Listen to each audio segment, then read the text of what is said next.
I was just 16 years old when I lost my father and my grandmother.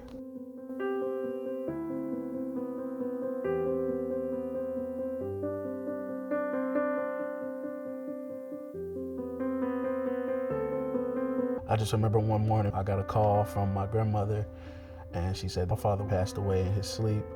It was so much emotion at the time. I was kind of just like lost.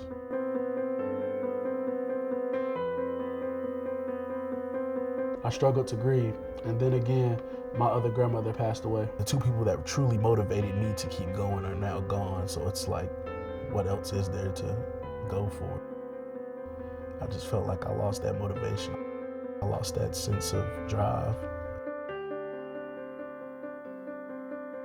And for a moment, I was quiet, just to myself. Then, to make things worse, my mother had multiple strokes and heart attacks during that traumatic time. I had like a 90% or so blockage or so. I would have to have open heart surgery.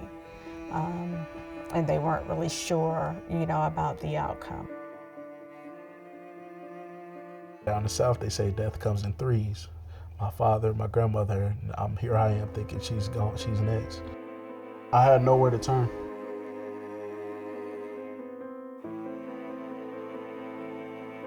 You can see the decline in Nigel. The joy was gone. The peace was not there. It was a lot on him. Dr. Mutawally always offered a ride from my school to the hospital. My mom, she ended up staying weeks after her surgery. The hospital, I was by myself, I'm at home. Dr. Mutawally coming by my house, just bring Bojangles by, ease my mind so I wouldn't have to worry or stress or anything, and came to me personally to let me know that if you need to talk, I'm here. I knew at some point that Nigel needed therapy. There would be some days that he would really be in himself and he wouldn't say anything. Dr. Mutawally initially told me to go to therapy. She saw the look on my face that I obviously wasn't going for it. I did not want to do it at all.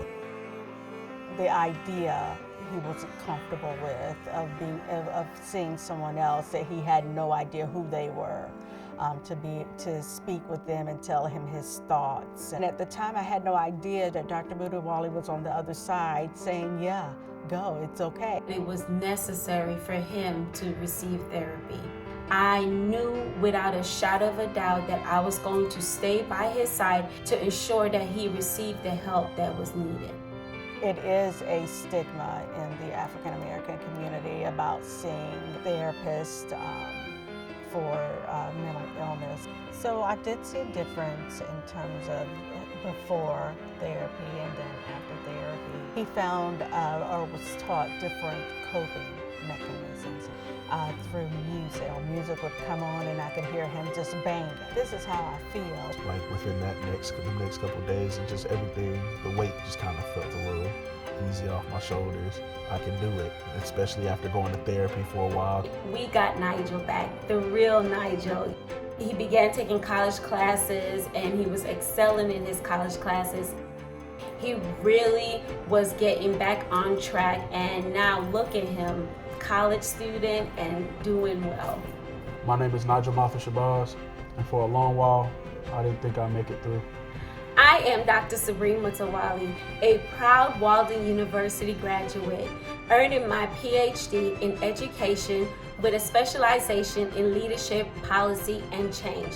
My degree, I use daily to change the world one child at a time.